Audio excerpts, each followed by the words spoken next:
Welcome to Right on Track, a songwriting podcast. Thanks to Tone for tuning in. I'm Demi Michelle Schwartz, and I'm thrilled you're joining me on my songwriting journey. So kick back and relax, don't fall flat, and remember, stay right on track.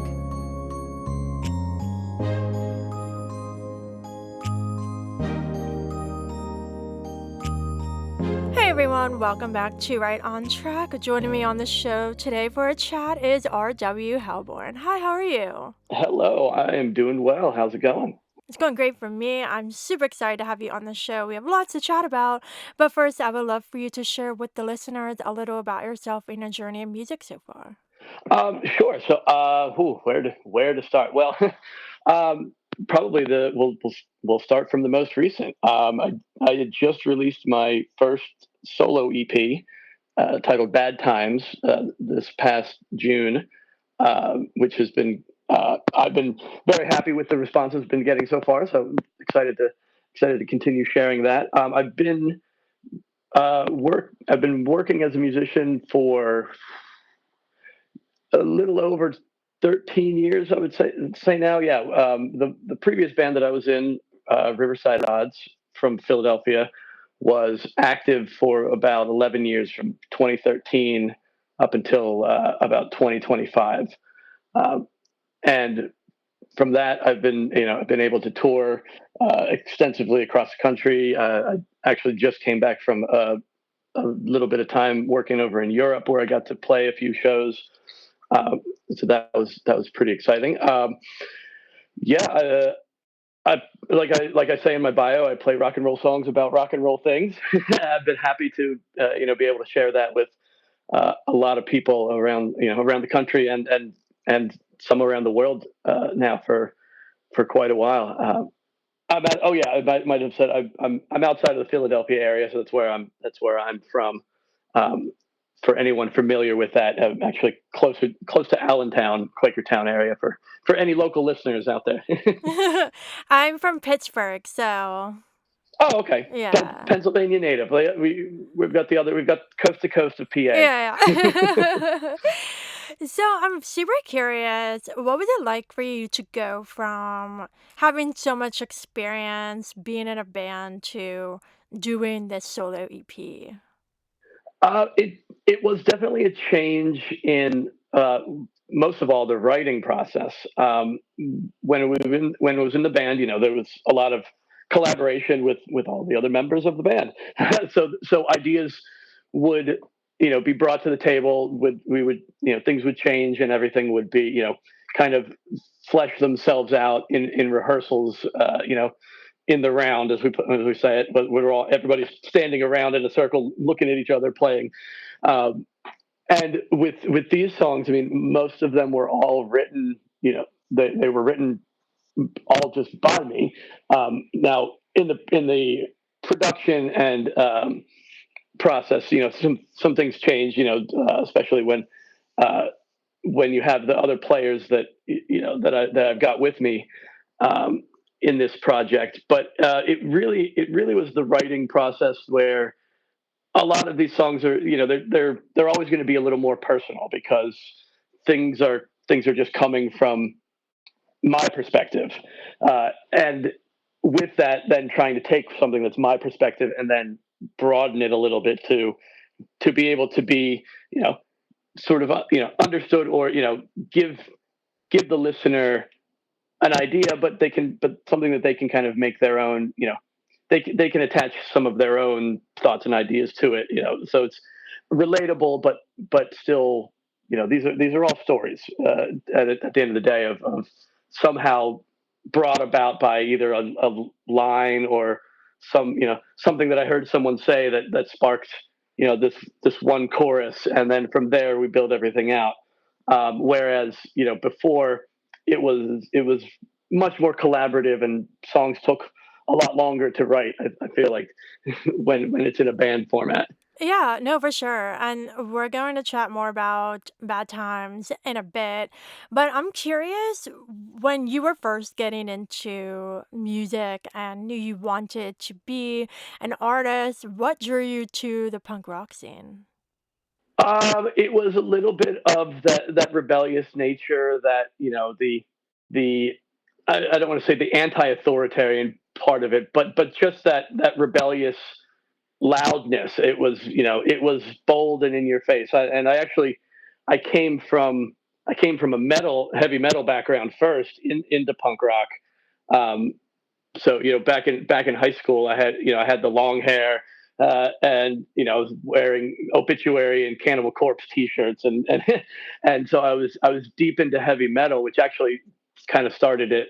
Um, but I met a bunch of punk rockers, and they all were all cool people, and as a person who was kind of living a lot on the outsides of things in my when I was younger, I didn't really I didn't really find my place, and the the punks that I met invited me into their spaces. They kept they kept asking me to come back, and so it's sort of I found a kinship there with just bonding with people who were all the little bits of misfits, all around, kind of joined together, and punk rock was sort of what brought everyone together to just make some noise, get out get out our frustrations, discuss the things that we wanted to how we wanted to help make things better for ourselves and for the people that we care about.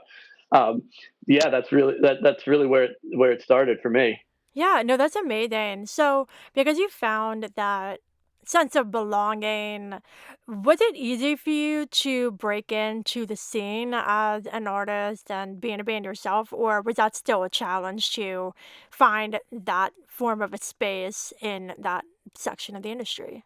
It was. I mean, it definitely gave me the in, because I got to learn and watch other bands who came before me.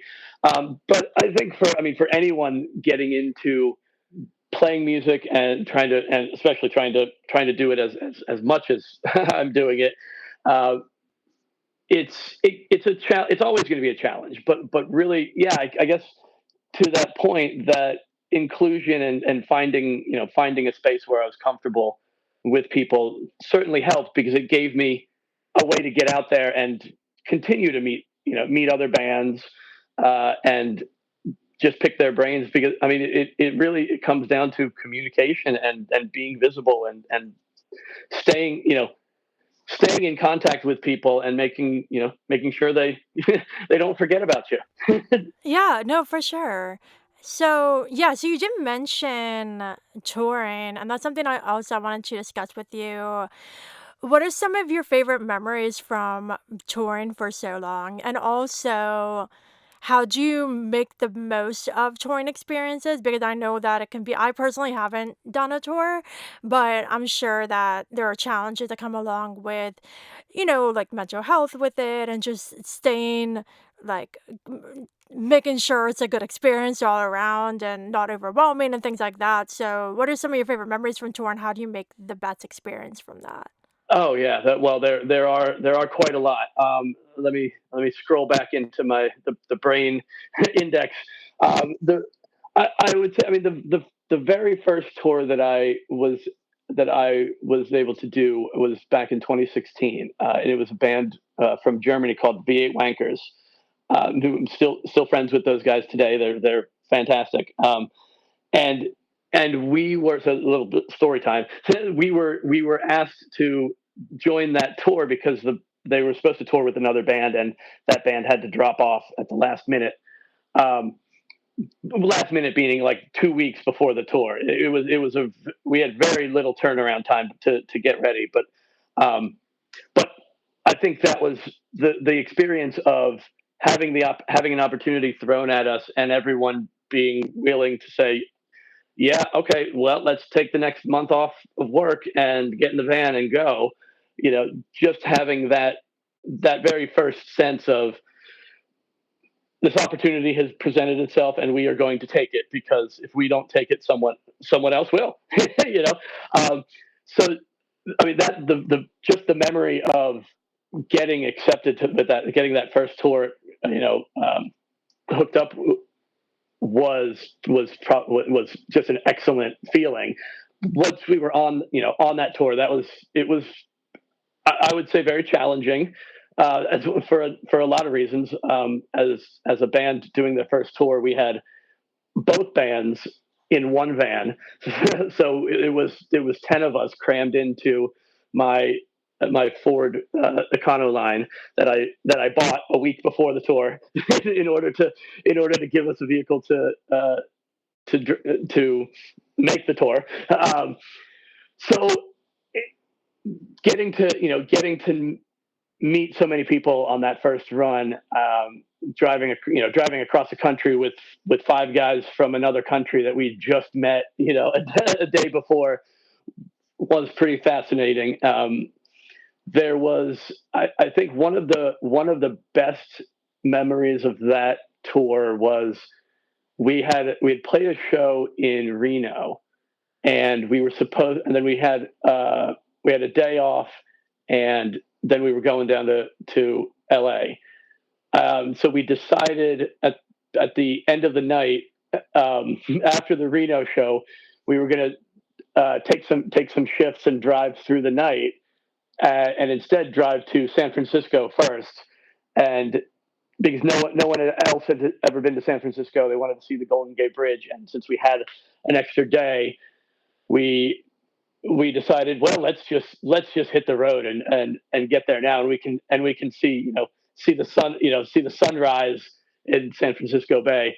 Little did we know that in the morning in San Francisco it's extremely cloudy and foggy, so we really didn't get to see anything there at all. So it was a good little laugh that we had about that. Most recently, it's really hard to nail down a lot of them, because over time a lot of things kind of blend together, but really it comes down to just meeting the people from all over is is always the best memory of every tour, because it's that reminder that whether you're in Kansas City or Washington, or you're up in Canada, or you're over in Germany or England or wherever you are, the people, this same sense of what brought me into music is there with everybody. People love rock and roll, they love punk rock music, they love to get together with their friends, go out, let loose, do a little dancing, have a few drinks if that's your thing, just unwind and enjoy each other's company in the time that we've got together. Just I'll throw another recent one in, though, just because we was just came back from Europe. I will say one of the best times there was in Cologne, Germany. When we had a day off and we got to visit, we got to walk around town a bit, and we got to see the Cathedral of Cologne, which is fascinating, awe-inspiring. Whether you're a religious person or not, seeing a structure like that and knowing the history behind it is very awe-inspiring. So it's also great to be able to share these memories with the people that you're working with and playing with, and the other bands that you're on tour with. It really is. It's making memories every day. And to the second part of that, a lot of the stress and things comes down to, you're going to be tired all the time on tour. The first bit of advice that I got, the best piece of advice that I got from the first tour was sleep whenever you can, because it's every day. Every day can be, it's go go go. You're driving several hours each day just to get to the venue. Then sound check, set up, do everything, play the show. Then you leave and you go to hotel or wherever you're crashing, and then get up and do it again. So it's definitely work, and a lot of musicians and bands find that out, on their first or second tour. It can really break you in a number of ways.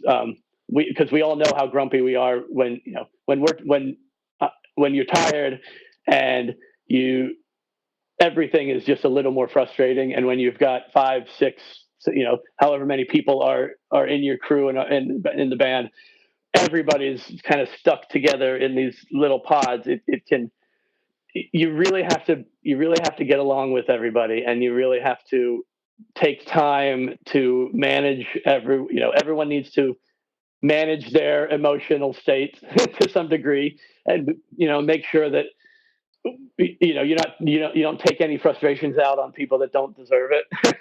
That can definitely happen.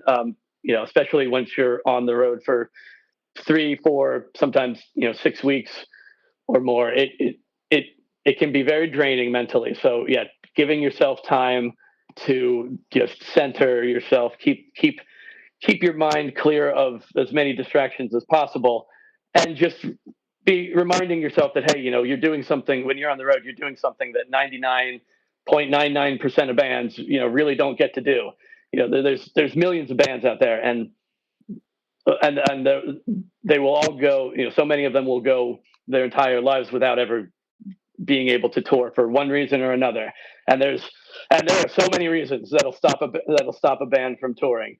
Um, so yeah, it's definitely, it can be a challenge, but and I've seen it through. I've definitely changed my perspective of it over the last decade and more, of how I handle myself. It's easy to, when you're first starting out and when you're doing the first tour too. It's easy to fall into it's party all the time mode, especially when you're much younger.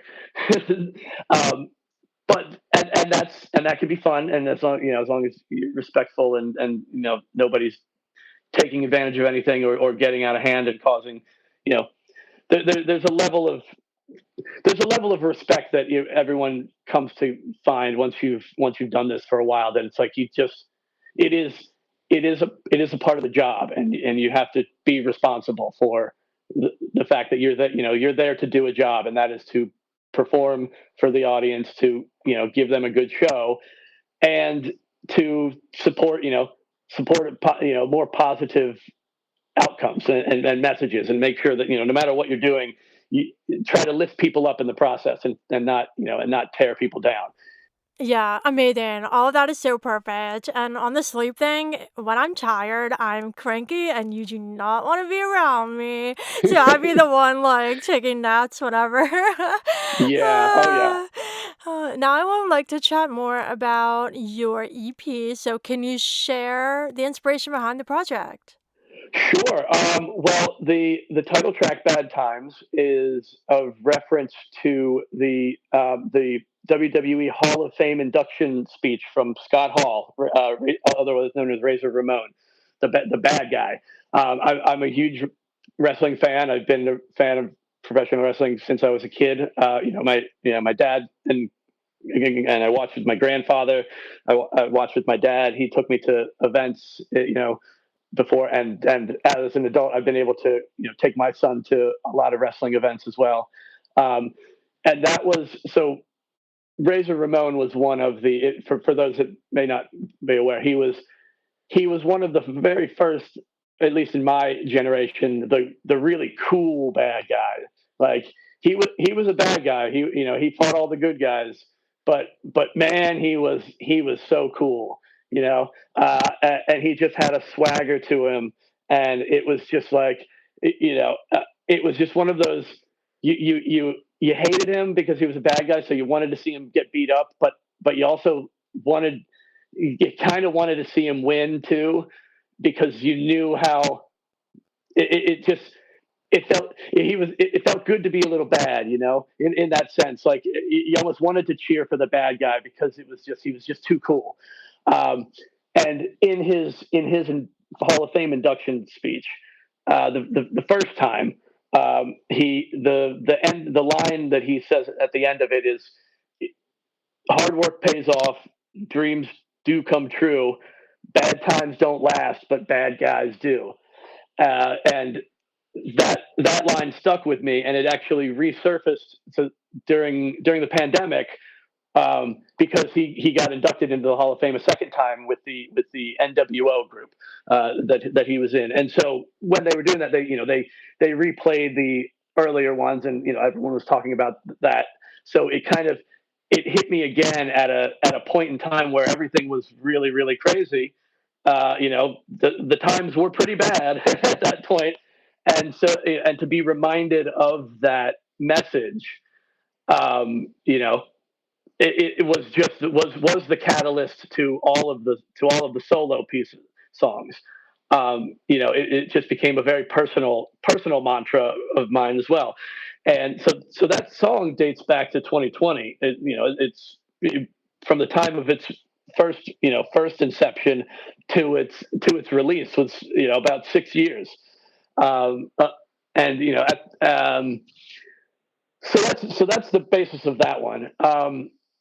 Morbid Curiosity was another big one. That was the first single that I released from the EP. That kind of was a little bit of a bookend of sort of more introspection and writing from a more personal perspective of the things that the bad decisions that I've made, and will probably to be honest, I will continue to make bad decisions. We all, nobody's perfect, and this was sort of like a ramped up to 11 kind of version of that. The things that I've done, and I've gone through, and I've made some poor choices, and I'll probably make some poor choices in the future. But that's just life. In a sense. That song kind of was the first. That was the first song that I wrote after Riverside Odds had disbanded, as far as like completely on my own. So because a lot of these other songs, I had written them, like I said, in 2020, I wrote Bad Times, and Riverside Odds was uh, still active. We were currently working on the third Riverside Odds record at the time. So this song was one that didn't. It wasn't a Riverside Odds song. It was just an RW Hellborn song. It was too personal for me to to be. It just felt better. I just wanted to keep it for myself in a way. Um, and even that changed a little bit over time. Like if you were to hear the original demos of some of these songs, they do change. Like there's you know some of them change key, some of them change some structure, some of them change drastically, but the hook was always there. The that bad times don't last, but bad guys do. It is always there, and that sense of like the bad guy in like bad is in cool, not bad is in evil.